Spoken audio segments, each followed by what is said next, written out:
Today in the EU, German far-right AfD scandal reignites fears of Russian interference in EU institutions.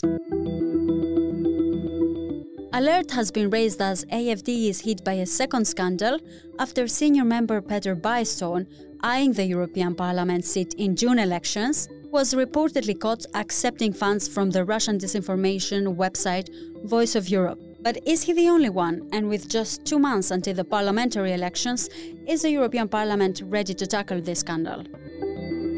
Hello and welcome. I am Evi Chiori and this is Today in the EU. To break down this scandal that is shaking the EU's and German politics, I'm joined by Euractiv's politics reporter from Berlin, Kjeld Neubert. Kjeld, you have been following the AfD madness for quite some time now, and rumor has it that you are the real expert in our Berlin offices when it comes to this. Can you tell us a bit more what happened this time? Calling me an expert might be a bit of an overstatement. Come on. But it's certainly true that I do follow the AfD quite closely because I believe that the party will play a significant role on the extreme right of the European Parliament after the next elections. Why is that? At the moment, the polls are predicting that they're close to doubling their seats, so to somewhere between 16 and 20 members, which would actually make them quite a significant force within their own parliamentary group, the ID. However, this popularity has been, I would say, dampened a little bit this year by two fairly recent scandals, the most recent of which allegedly involved members of the party to have taken part in a Russian propaganda network, which is spanning all across Europe. And this is the scandal that we will be focusing on mostly today. So there was an investigation on this. Who conducted it and what did it show? The investigation was led by the Czech Security Information Service in cooperation basically with several other national security services all around Europe. And Belgium was included as well, as stated by the Belgian Prime Minister Alexander De Croo. Tussen onze inlichtingendiensten en die van de Tsjechische Republiek. Daar kwam bijvoorbeeld aan het licht dat who mentioned that the goal was to dismantle Russia's propaganda network because Russia attempts to influence MEPs through payments for promoting its interests.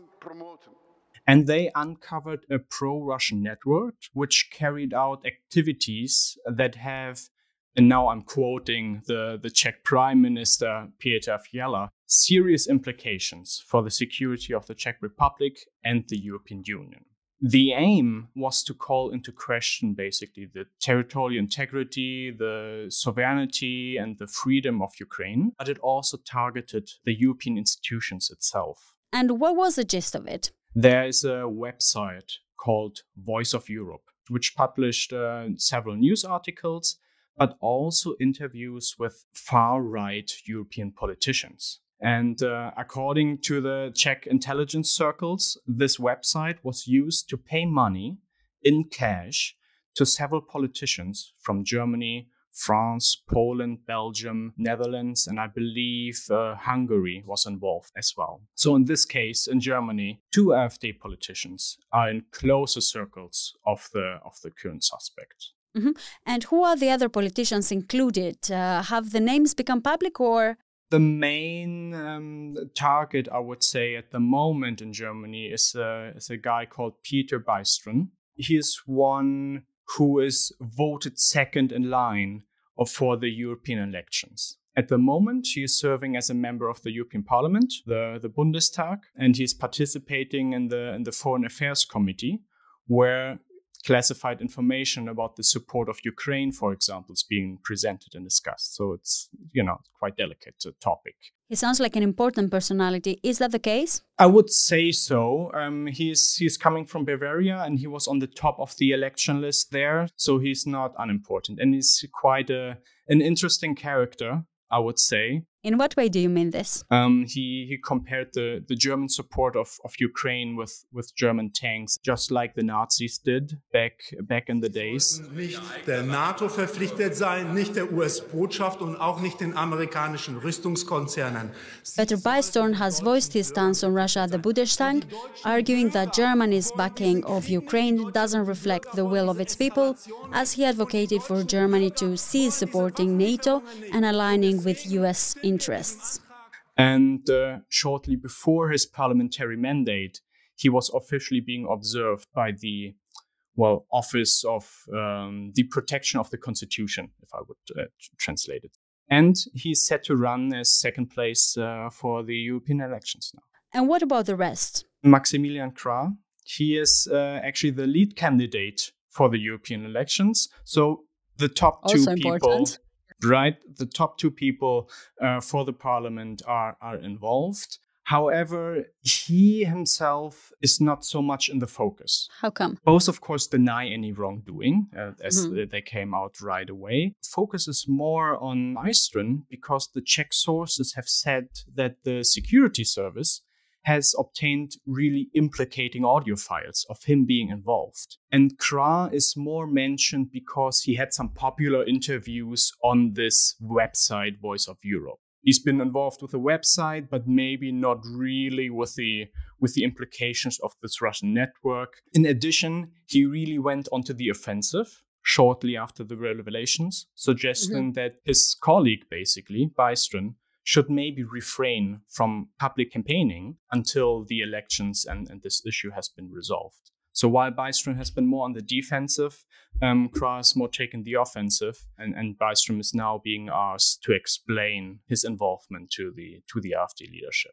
And apart from Germany, are there any names of other MEPs on the list? I know that especially someone from the Netherlands is really on the brink of being cut, so to say, and Poland and France is in there as well. And you're saying that Bystron had to explain himself to the party's leadership. What did he say and what was the reaction? Petr Bystron defended himself basically against the accusations of taking bribes by the pro-Russian network in a call with the AfD leadership. And there, the press statement basically says that he vehemently defended himself against the accusations. So the leadership duo of Alice Weidel and Tino Chrupalla released a statement to support their second-in-line candidate for the European elections, stating that at the moment, they must assume Bystron's innocence. Bystron later went on and said that the party will not allow their election campaign to dictate or to be dictated by manipulative accusations from foreign intelligence services. So that's quite the statement there. And he and the party leadership demanded that the rumored evidence and proof should be made public. So basically, in my opinion, with this move, the AfD is also protecting themselves a little bit from any potential outcome. What they're basically saying is that we support Bystron as long as no concrete evidence is presented. And this is not the first time that the AfD has been caught red-handed, as the party faced another major scandal just a few months ago. Could you give us a bit of a recap? Yes, very true. It's not the first time. Early in January, they've been involved in a different scale. However, I want to stress that in the current scandal, nobody of that party has been charged yet officially, right? There are rumors of investigations and some names has been dropped, but so far no legal action has been taken. Now, for the other scandal, which you mentioned, it's more or less confined to a national level. In January, the investigative journal Corrective revealed that a secretive meeting between members of the AfD and extremist neo-Nazis and several financiers, I would say, was held. Right, and what was it about? In this meeting, which was held in Potsdam, very close to Berlin, they discussed how foreigners and German citizens of different minorities could have been pushed to leave the country. it was all framed under this ambiguous term of remigration. The participants were presented with a plan to expel, unwanted citizens in Germany, such as they called them, non-assimilated citizens, which in other words would have questioned the fundamental rights of these citizens, right? If I might add now, after this meeting came to light, the AfD itself stated that their members participating in this meeting were there basically in their private capacity. They were not speaking or representing for the party and the party lines. Nonetheless, for example, a staff member of party leader Alice Weidel was let go after it became known that he participated. Alice Weidel, leader of AfD, responded to the accusations of the journalist collective Correctiv by deeming them as untrue and as one of the most important media scandals in the history of Germany. Korrektiv und die ungeprüfte Weiterverbreitung und Instrumentalisierung von Korrektiv und die And in addition, for several weekends that followed the revelation, several protests against far-right extremism happened all throughout Germany. So there was a huge outcry within the public of this revelation, and collectively millions of citizens went out to take on the streets, to take a stance basically for democratic values, I would say. Now, from a broader EU standpoint, there is growing concerns that this scandal, where many MEPs could be involved, is too close to the Qatargate scandal that is still very fresh. How is the general climate regarding this? I think the main difference between those two scandals on the European level is that the Qatargate has found its peak right at the beginning, with the arrest of Greek socialist Eva Kaili, and the now dubbed Russiagate is just getting started, in my opinion. At the moment, the security services are keeping most of the information for themselves, and they're continuing their investigative work behind the scenes. I assume that the media will dig up more and more details will come and more names will surface. What is already known is that not only Germany is involved. It's been being said that also politicians have received money which were coming from Belgium, France, Hungary, the Netherlands, and Poland as well. So the YouTube channel, for example, from Voice of Europe, is listing video interviews with around 12 far-right MEPs, if I'm not mistaken. Oh, wow. However, of course, that doesn't mean that all of these are implicated in this scandal, but this is kind of the scale. Yes, exactly. It looks like we're just looking at the tip of this iceberg that is about to resurface.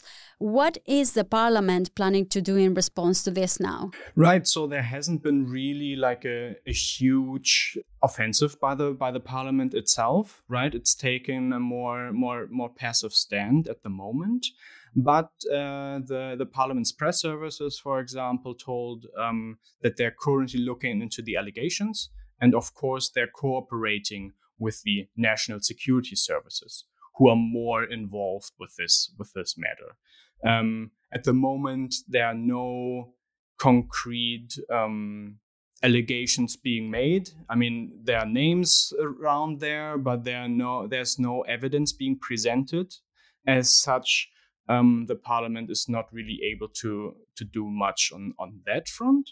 However, several parliamentary groups have urged the parliament to take action. What are they asking? Renew has asked President Roberta Metsola to ban the news outlet from its premise.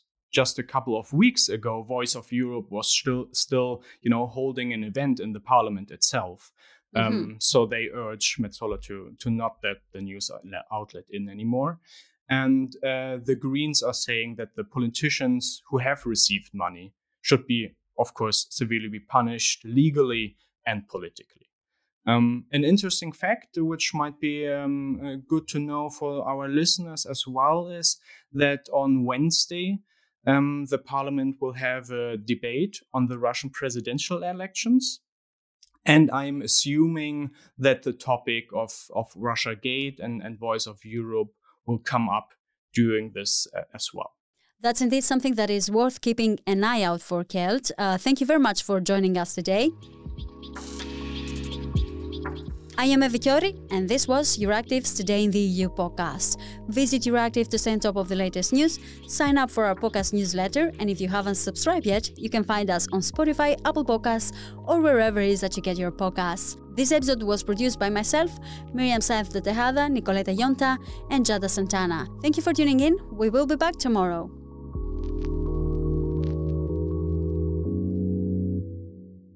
As part of our commitment to accuracy, inclusion and transparency, Euractiv is part of the Trust Project.